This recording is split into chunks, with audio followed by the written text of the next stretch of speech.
was April and John Moore was studying for an important examination. As the date of the exam came nearer, he decided to go somewhere and read by himself. He did not want the amusements of the seaside or the beauties of the countryside. He decided to find a quiet, ordinary little town and work there undisturbed. He packed his suitcases with clothes and books. Then he looked in a railway timetable for a town that he did not know. He found one and bought a ticket to go there. He did not tell anyone where he was going. After all, he did not want to be disturbed. That is how Moore arrived at Benchurch. It was a market town, and once a week it was quite busy for a few hours. The rest of the time, it was a very quiet, sleepy little place. Moore spent his first night at the only hotel in the town. The landlady was very kind and helpful, but the hotel was not really quiet enough for him. The second day, he started looking for a house to rent. There was only one place that he liked. It was more than quiet. It was deserted and very lonely. It was a big, old 17th century house. It had tiny windows like a prison, and a high brick wall all round it. It would be hard to imagine a more unwelcoming place, but it suited Moore perfectly.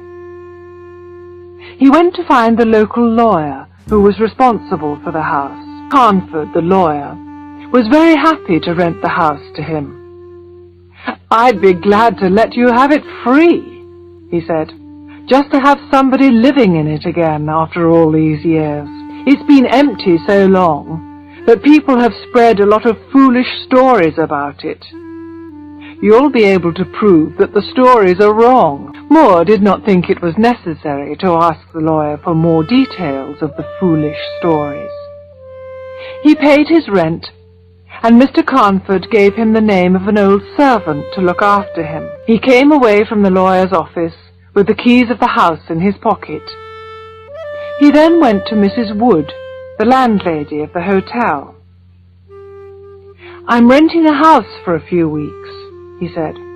"Can you advise me about shopping, please? What do you think I shall need?" "Where are you going to stay, sir?" the landlady asked. Moore told her. She threw up her hands in horror. "Not the judge's house?" she said, and she grew pale as she spoke. He asked her to tell him more about the house.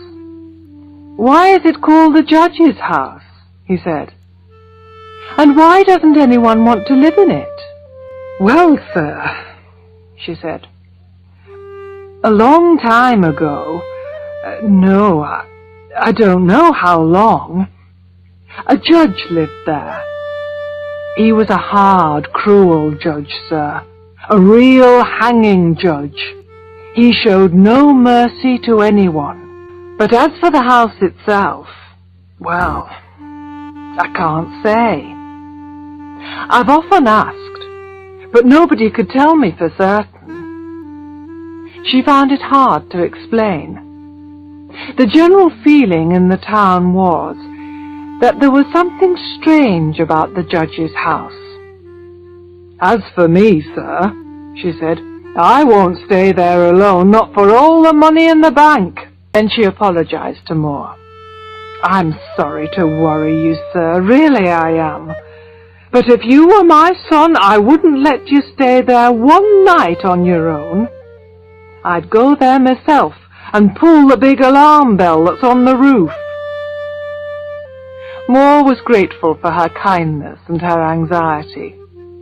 "How good of you to be so anxious about me, Mrs. Wood," he said. "But there's really no need to worry. I'm studying for an important examination, and I have no time for horrors or mysteries." The landlady kindly promised to do his shopping for him. Moore then went to see the old servant, whom Mr. Carnford had recommended to him. Her name was Mrs. Dempster, and she seemed pleasant and eager to please her new master. When he returned with her to the judge's house 2 hours later, he found Mrs. Wood waiting outside it. She had several people with her, men and boys carrying parcels, and another 2 men with a bed. "But there are beds in the house," cried Moore in surprise. "And nobody slept in them for 50 years or more. No, sir, I won't let you risk your life in an old damp bed." The landlady was obviously curious to see the inside of the house. At the same time, she was clearly afraid. At the smallest noise, she held nervously to Moore's arm. Together, they explored the whole house. After his exploration, Moore decided to live in the dining room. It was big enough for both working and sleeping. Mrs. Wood and Mrs. Dempster began to arrange everything. Soon the baskets were unpacked. Moore saw that kind Mrs. Wood had brought many good things from her own kitchen. Before she left, she turned to Moore and said, "I do hope you will be all right, sir. I must say, I couldn't sleep here with all those ghosts." When she left, Mrs. Dempster laughed. "Ghosts?" she said. "Ghosts? There are no ghosts. There are rats and insects and doors that need oiling. There are windows that blow open in the wind. Look at the old oak walls of this room, sir. They are old, hundreds of years old. Don't you think there'll be rats and insects behind the wood? See plenty of rats here, sir, but you won't see any ghosts. I'm sure of that.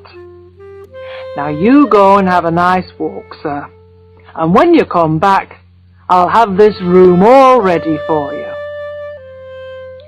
She kept her promise. When Moore returned, he found the room clean and neat. A fire was burning in the ancient fireplace. She had lit the lamp and put his supper ready on the table. "Good night, sir," she said. "I have to go now and get my husband's supper. I'll see you in the morning." "This is wonderful," said Moore to himself, as he ate Mrs. Dempster's excellent food. When he had finished his supper, he pushed the dishes to the other end of the table.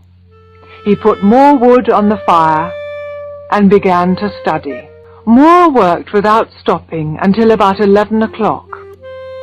Then he put some more wood on the fire. He also made a pot of tea. He was enjoying himself very much. The fire was burning brightly. The firelight danced on the old oak walls and threw strange shadows around the room. His tea tasted excellent, and there was nobody to disturb him. Then, for the first time, he noticed how much noise the rats were making. Were they making all this noise while I was studying? He thought. No, I don't think they were. Perhaps they were afraid of me at first. Now they have become braver, and they're running about as usual. How busy they were, and what a lot of noise they made. Up and down they rushed, behind the old oak walls, over the ceiling and under the floor. Moore remembered Mrs. Dempster's words. "You'll see plenty of rats, but you won't see any ghosts." "Well," he said with a smile, "she was right about the rats anyway." He picked up the lamp and looked around the room. "How strange," he said to himself. "Why doesn't anybody want to live in this beautiful old house?" The oak walls were very beautiful. There were some old pictures on the walls, but they were covered with dust and dirt, and he could not see them clearly. Here and there he saw small holes in the walls. From time to time the curious face of a rat stared at him. Then with a scratch and a squeak, it was gone. The thing that interested him most, however, was the rope of the great alarm bell on the roof. The rope hung down in a corner of the room, on the right-hand side of the fireplace. He found a huge high-backed oak chair and pulled it up beside the fire. There he sat and drank his last cup of tea. Then he put more wood on the fire and sat down at the table again with his books. For a time the rats disturbed him with their scratching and squeaking, but he got used to the noise, and soon he forgot everything except his work. Suddenly he looked up. Something had disturbed him, but he did not know what it was. He sat up and listened. The room was silent. That was it. The noise of the rats had stopped. That's what disturbed me, said Moore with a smile. He looked around the room and saw an enormous rat. It was sitting on the great high-backed chair by the fire, and it was staring at him with hate in its small red eyes. Moore picked up a book and pretended to throw it. But the rat did not move. It showed its great white teeth angrily, and its cruel eyes shone mercilessly in the lamplight. "Why, you—" cried Moore. He picked up the poker from the fireplace and jumped up. Before he could hit the rat, however, it jumped to the floor with a squeak. It ran up the rope of the alarm bell and disappeared in the darkness. Strangely, the squeaks and scratches of the rats in the walls began again. By this time, Moore no longer felt like working. Outside the house the birds were singing. Soon it would be morning. He climbed into bed and immediately fell asleep. He slept so deeply that he did not hear Mrs. Dempster come in. She dusted the room and made his breakfast. Then she woke him with a cup of tea. After breakfast he put a book in his pocket and went out for a walk. On the way he bought a few sandwiches. "Then I shan't have to stop for lunch," he said to himself. He found a pretty, quiet little park and spent most of the day there studying. On his way home, he called at the hotel to thank Mrs. Wood for her kindness. She looked at him searchingly. "You must not work too hard, sir. You look pale this morning. Too much studying isn't good for anyone. But tell me, sir, did you have a good night? Mrs. Dempster told me you were still asleep when she went in." "Oh, I was all right," said Moore with a smile. "The ghosts haven't troubled me yet. But the rats had a party last night. There was one old devil with red eyes. He sat up on the chair by the fire. He didn't move until I picked up the poker. Then he ran up the rope of the alarm bell. I didn't see where he went. It was too dark." "Dear God!" cried Mrs. Wood. "An old devil sitting by the fire? Take care, sir. Take care." "What do you mean?" asked Moore in surprise. "An old devil? The old devil, perhaps?" Moore started to laugh. "Please forgive me, Mrs. Wood," he said at last. "I just couldn't help laughing at the idea of the devil himself sitting by my fire." And he began to laugh again. Then he went home for dinner.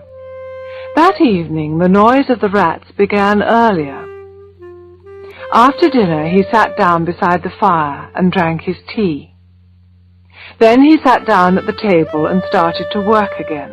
The rats disturbed him more than the previous night. They scratched and squeaked and ran about, and stared at him from the holes in the walls. Their eyes shone like tiny lamps in the firelight. But Moore was becoming used to them. They seemed playful rather than aggressive. Sometimes the bravest rats ran out onto the floor or across the tops of the pictures. Now and again, when they disturbed him, Moore shook his papers at them. They ran to their holes at once. And so the early part of the night passed quite quietly. Moore worked hard for several hours. All at once, he was disturbed by a sudden silence. There was not a sound of running or scratching or squeaking. The huge room was as silent as the grave. Moore remembered the previous night. He looked at the chair by the fireside and got a terrible shock. There, on the great high-backed oak chair, sat the same enormous rat. It was staring at him with hate. Without thinking, Moore picked up the nearest book and threw it. It missed, and the rat did not move. So Moore again picked up the poker. Again the rat ran up the rope of the alarm bell, and once more the other rats started their scratching and squeaking. Moore was unable to see where the rat had gone. The light of the lamp did not reach as far as the high ceiling, and the fire had burned low. Moore looked at his watch. It was almost midnight. He put more wood on the fire and made a pot of tea. Then he sat down in the great oak chair by the fire and enjoyed his tea. "I wonder where that old rat went just now," he thought. "I must buy a rat trap in the morning." He lit another lamp.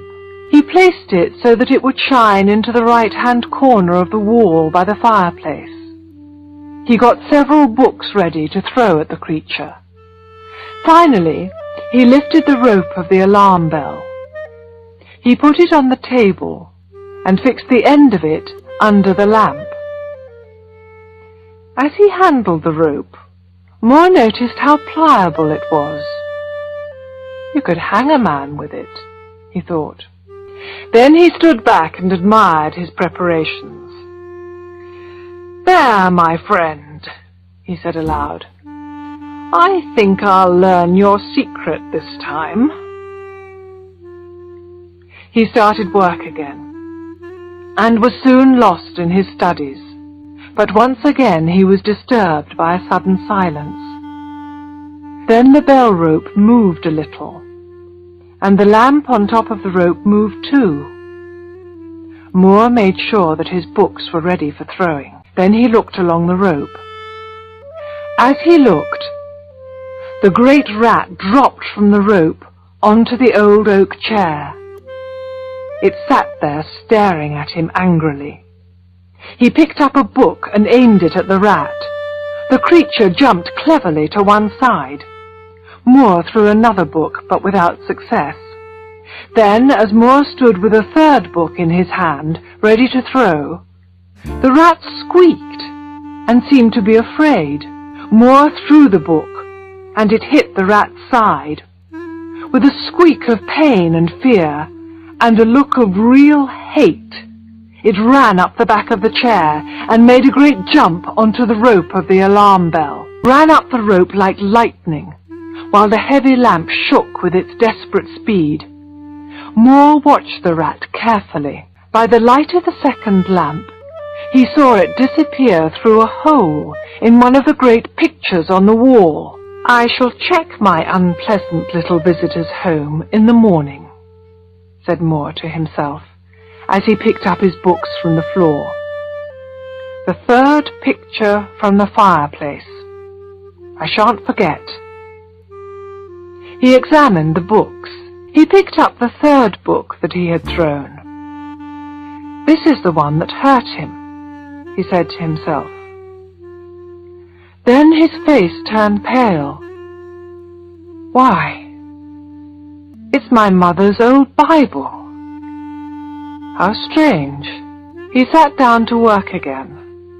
and once more the rats in the wall started their noise.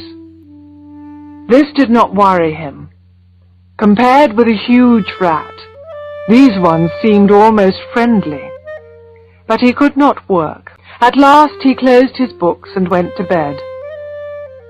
The first red light of morning was shining through the window as he closed his eyes. He slept heavily but uneasily, and he had unpleasant dreams. Then Mrs. Dempster woke him as usual with a cup of tea, and he felt better. But his first request to her surprised the old servant very much. "Mrs. Dempster, while I'm out today, will you please dust or wash those pictures, particularly the third one from the fireplace? I want to see what they are." Again, Moore spent most of the day studying happily in the park. On his way home, he again visited Mrs. Wood at the hotel. She had a visitor with her in her comfortable sitting room. "Sir," said the landlady, "this is Dr. Thornhill." As soon as she had introduced them, the doctor began to ask Moore a great many questions. "I'm sure," said Moore to himself, "that the good doctor did not call here by accident." He turned to Dr. Thornhill. "Doctor, I'll gladly answer all your questions, if you'll just answer one of mine." The doctor seemed surprised, but he agreed at once. "Did Mrs. Wood ask you to come here and advise me?" asked Moore. The doctor looked surprised. Mrs. Wood's face turned very red, and she looked away. But the doctor was an honest, friendly man, and he answered quickly, "She did, but she didn't want you to know. She's worried about you. She doesn't like you staying there all alone, and she thinks you study too hard and drink too much strong tea. She asked me to give you some good advice. I was once a student too, you know, so I know what I'm talking about." Moore smiled and held out his hand to Dr. Thornhill. "I must thank you for your kindness, and you too, Mrs. Wood. I promise to take no more strong tea, and I'll be in bed by 1 o'clock. There. Will that please you both?" "Very much," said Dr. Thornhill. "Now, tell us all about that old house." Moore told them all about the events of the previous nights. When he told them how he had thrown the Bible, Mrs. Wood gave a little scream. When Moore had finished his story, Dr. Thornhill looked very serious. "The rat always ran up the rope of the alarm bell?" he asked. "Always." "I suppose you know," said the doctor, "what the rope is?" "No, I don't," said Moore. "It is the hangman's rope," said the doctor. "After the judge condemned someone to death, the unfortunate man was hanged with that rope."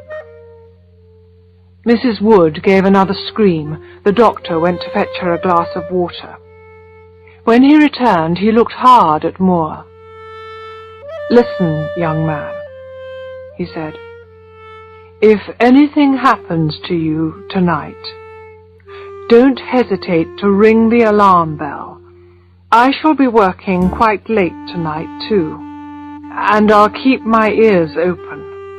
Now don't forget." Moore laughed.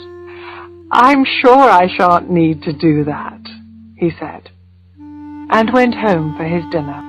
"I don't like that young man's story," said Dr. Thornhill after Moore had left. "Perhaps he imagined most of it. All the same, I'll listen tonight for the alarm bell.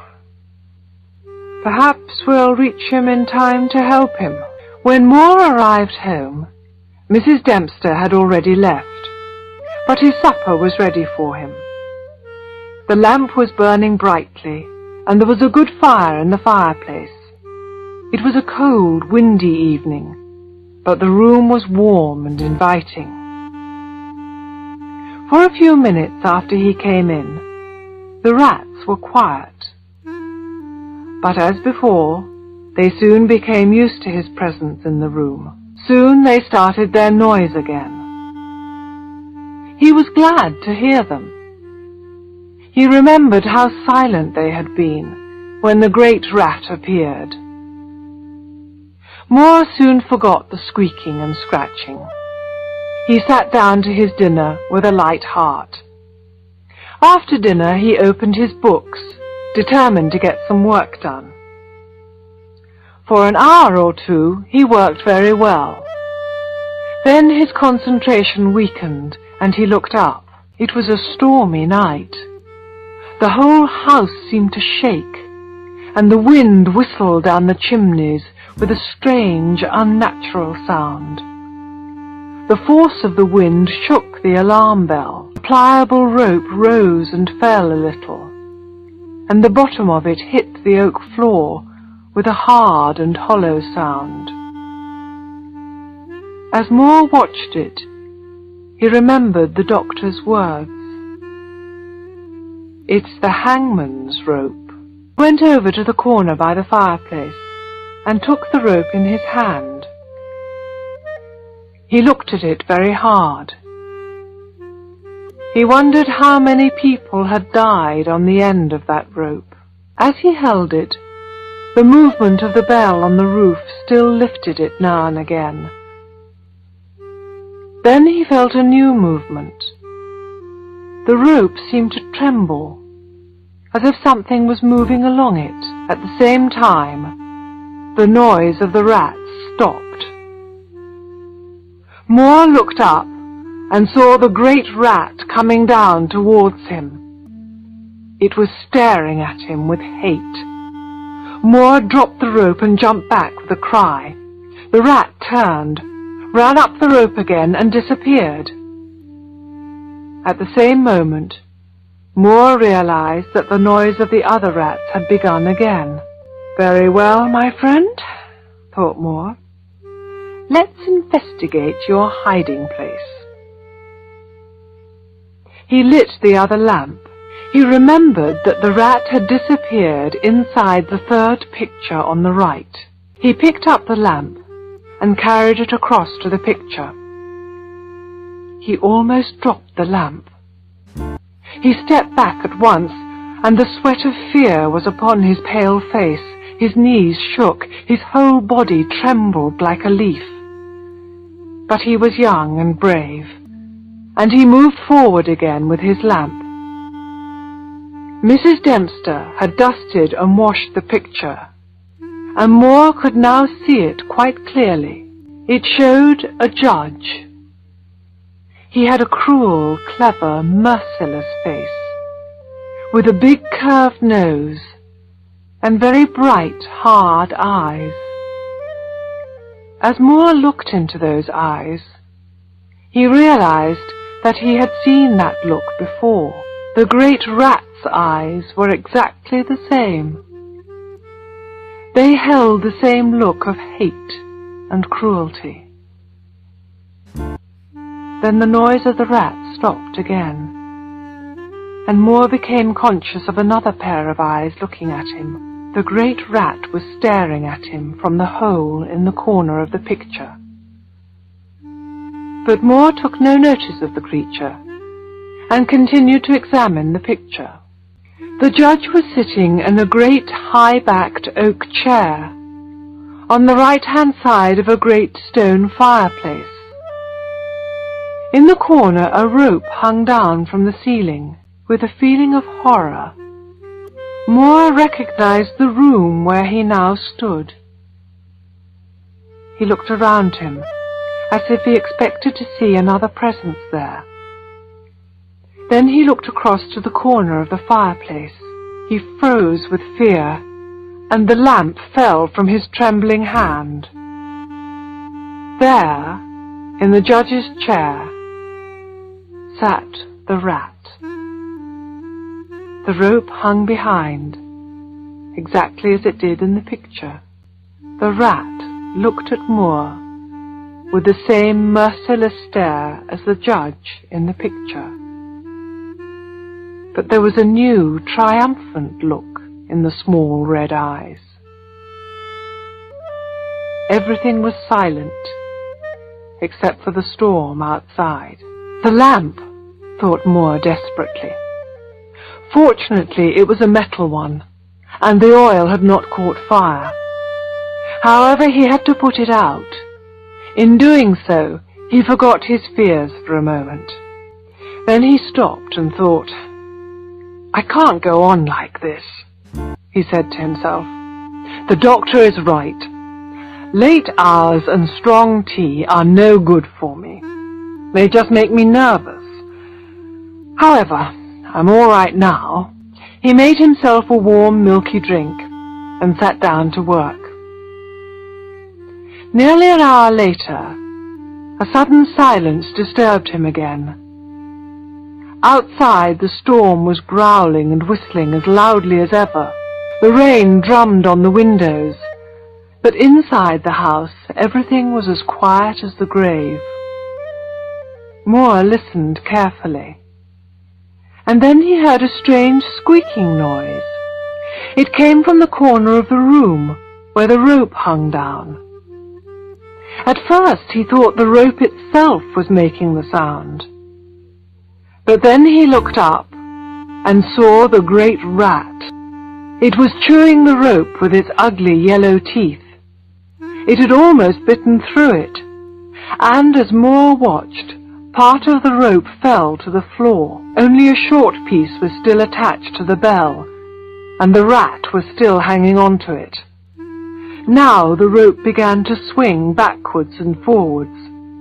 Moore felt a moment of terrible fear. "Now I can never ring the alarm bell," he thought. Then he was filled with anger.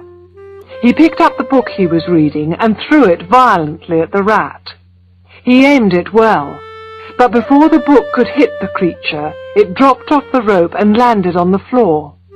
At once Moore rushed towards it, but the rat ran away and disappeared into the shadows. "Let's have another rat hunt before bed," said Moore to himself. He picked up the lamp and almost dropped it again. The figure of the judge had disappeared from the picture. The chair and the details of the room were still there, but the man himself had gone. Frozen with horror, Moore moved slowly round. He began to shake and tremble. His strength left him, and he was unable to move a muscle. He could only see and hear. There, on the great high-backed oak chair, sat the judge.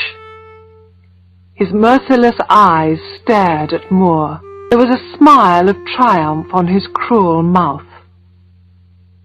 Slowly he lifted up a black hat. Moore's heart was drumming wildly. There was a strange singing noise in his ears. Outside, the wind was as wild as ever. Then, above the screams of the wind, he heard the great clock striking in the marketplace. He stood and listened, stiff and unmoving. The triumph on the judge's face grew. As the clock struck 12, the judge placed the black hat on his head.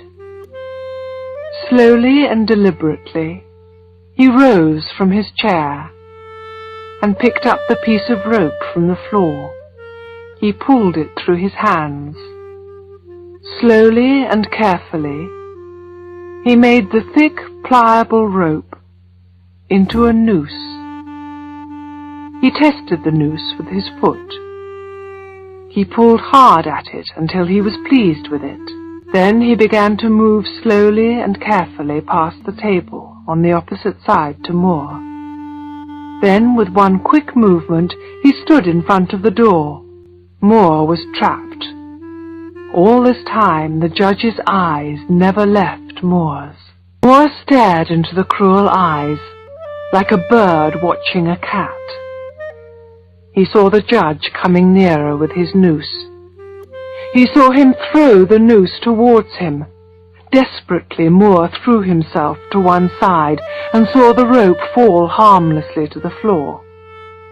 Again, the judge raised the noose and tried to catch Moore. Again and again he tried, and all the time he stared mercilessly at the student.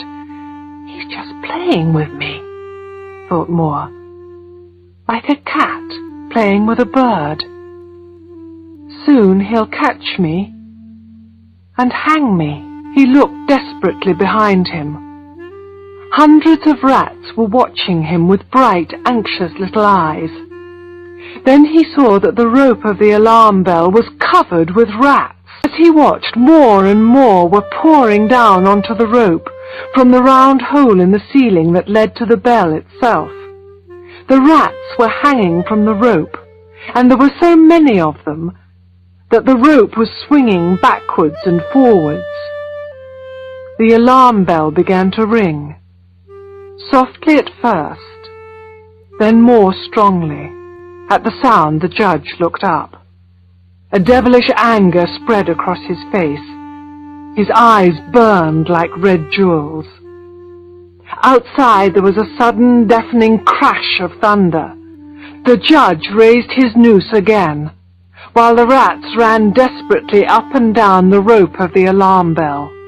This time, instead of throwing the rope, the judge moved nearer to Moore and held the noose open. Moore was unable to move. He stood there like a stone figure.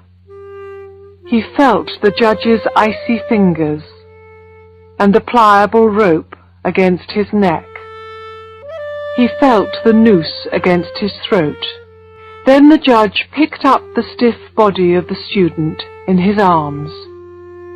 He carried him over to the great oak chair and stood him on it. Then, stepping up beside him, the judge put up his hand and caught the rope of the alarm bell. At his touch, the rats ran away, squeaking with fear. They disappeared through the hole in the ceiling. Then the judge took the end of the noose, which was around Moore's neck. He tied it to the hanging bell rope. Then he climbed down and pulled away the chair. The alarm bell of the judge's house began to ring. A crowd soon gathered. People came running with lanterns and torches, and soon hundreds of people were hurrying to the house. They knocked loudly at the door, but there was no reply. Then they broke down the door and poured into the great dining room. The doctor was the first to reach Moore, but too late. There, at the end of the bell rope, hung the body of the student. The judge stared out once more from his picture, but on his face